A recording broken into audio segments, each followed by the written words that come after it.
दोस्तों, मेरा नाम पूनम है। वीडियो अच्छी लगे तो चैनल को सब्सक्राइब कर देना। दोस्तों, आज हम जानेंगे दुनिया की सबसे लग्जरी कारों में से एक, अपनी बेहतरीन इंजन क्वालिटी और डिज़ाइन के लिए पहचाने जाने वाली रोल्स रॉयस की, जो अपने कारों के लिए तो फेमस है, साथ ही साथ एयरक्राफ्ट इंजन्स बनाने वाली भी यह दुनिया की दूसरी सबसे बड़ी कंपनी है। और आज के समय में इतनी पॉपुलर हो चुकी इस कंपनी की शुरुआत एक ऐसे आदमी ने की थी जिन्हें बेहद ही गरीबी और बदहाली का सामना करना पड़ा था। पिता की जल्द ही मृत्यु हो गई थी और अपने बचपन के दिनों में जब बच्चों के स्कूल जाने की उम्र होते हैं तो इस उम्र में घर का खर्च लाने के लिए उन्हें न्यूज़पेपर और टेलीग्राम बांटना पड़ा। हालांकि इन विपरीत परिस्थितियों में भी उन्होंने कभी कभी भी हार नहीं मानी। तो दोस्तों, जिनकी मैं बात कर रहा हूँ उनका नाम है फ्रेडरिक हेनरी रॉस। दरअसल रोल्स रॉयस कंपनी के फाउंडर दो लोगों को माना जाता है, फ्रेडरिक रायस, चार्ल्स रोल्स, लेकिन इस कंपनी में सबसे मेन रोल फ्रेडरिक रायस का ही है। अब आप सोच रहे होंगे कि वो कैसे। तो चलिए दोस्तों, इसके लिए हम पूरी स्टोरी जानते हैं। तो दोस्तों, हेनरी रॉस का जन्म 1863 में इंग्लैंड के ओलवाल्टन नाम के एक गांव में हुआ था। उनकी फैमिली एक किराने का आटा मिल में चलाती थी, लेकिन यह काम अच्छे से न चल पाने की वजह से वे सभी लंदन आकर बस गए। लेकिन हेनरी जब सिर्फ 9 साल के थे तब उनके पिता की मृत्यु हो गई और इस तरह से हेनरी को अपना घर का खर्च चलाने के लिए न्यूज़पेपर बेचने और टेलीग्राम बांटने जैसा बहुत सारा काम करना पड़ा। अगले कुछ सालों तक इन सभी कामों को करने के बाद वे अपनी आंटी की मदद से इंग्लैंड के ही पीटरबरो नाम की जगह पर चले गए, जहां पर उन्होंने नॉर्थर्न रेलवे काम किया। और फिर वहां से लंदन लौटने के बाद वे एक लाइट एंड पावर कंपनी में शामिल हो गए, जिस कंपनी के थ्रू वे सड़कों पर लाइट लगाने का काम करते थे। दोस्तों, अब तक हेनरी रायस ने अपनी कमाई से कुछ पैसे बचा लिए थे और फिर अपनी सेविंग और अपने एक दोस्त क्लेयरमोंट के साथ मिलकर उन्होंने 1884 में एक छोटी सी कंपनी खोली, जिसका नाम उन्होंने एफएच रायस एंड कंपनी रखा। दरअसल यह कंपनी बिजली के छोटे छोटे पार्ट्स बनाने का काम करती थी।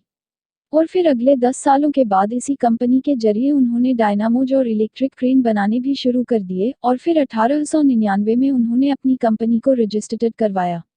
लेकिन आगे चलकर जर्मनी और अमेरिका से आने वाले क्रेन और डायनामोज से कंपटीशन बढ़ता जा रहा था और कंपनी को घाटा होने लगा था, इसीलिए रॉयस ने कार बनाने का फैसला किया। उन्होंने मोटर कार्स को अच्छे से जानने के लिए 1901 में डी डायन और 2 सिलेंडर डोकोविल कार खरीदा।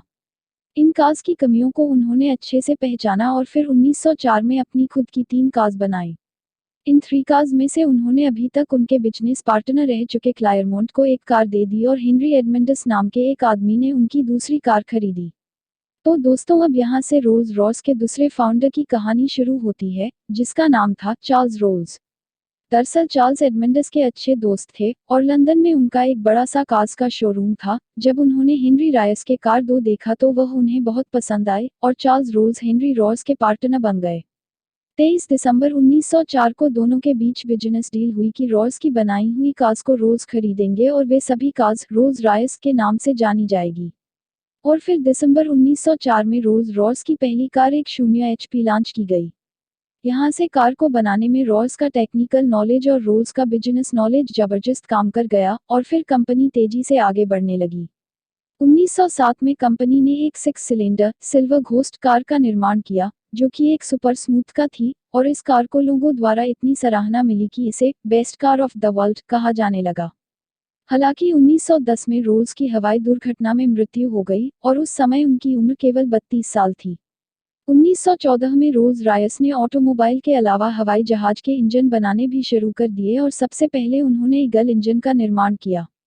1921 में डिमांड बढ़ने की वजह से रोल्स रॉयस ने मैसाचुसेट्स में एक नई फैक्ट्री खोली और फिर उन्होंने उसी साल स्प्रिंगफील्ड घोस्ट नाम की एक कार बनाई।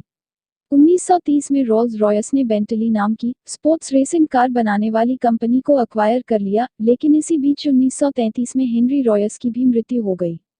आगे चलकर 1948 से रोल्स रॉयस की कारों में डीजल इंजन लगाने की शुरुआत हुई और फिर 1951 में कंपनी ने अपनी पहली लग्जरी कार डीजल से चलने वाले इंजन के साथ लॉन्च की। हालांकि 1964 आते आते रिसर्च और डेवलपमेंट के चलते एरो इंजन में कंपटीशन बढ़ता जा रहा था, इसीलिए रोल्स रॉयस ने करीब 80,000 लोगों को अपनी कंपनी में जगह दी और मैन पावर के हिसाब से उनकी कंपनी ब्रिटेन की 14वीं सबसे बड़ी कंपनी बन गई।